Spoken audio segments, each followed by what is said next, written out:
Aussi étrange que cela puisse paraître, la basilique du Sacré-Cœur ne fait aujourd'hui pas partie de la liste officielle des presque 2000 monuments historiques parisiens. Une anomalie pour un site visité chaque année par 10 millions de touristes et fidèles, et qui s'explique d'abord par son architecture controversée. Pendant longtemps, le regard sur le 19e siècle a été un regard très critique sur la qualité architecturale, patrimoniale de ce qui avait été bâti à ce moment-là. Mais le Sacré-Cœur traîne depuis longtemps un autre poids, celui de l'histoire.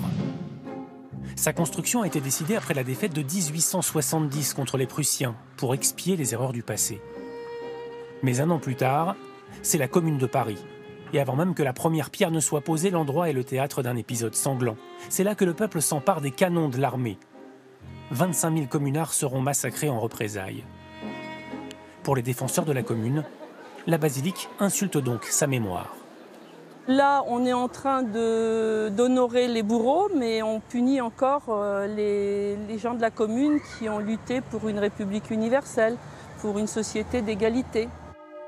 Dans ce contexte, certains avaient même réclamé plus ou moins sérieusement la démolition pure et simple du Sacré-Cœur. Ce ne sera définitivement plus possible avec ce classement aux monuments historiques qui devrait être effectif avant la fin de l'année.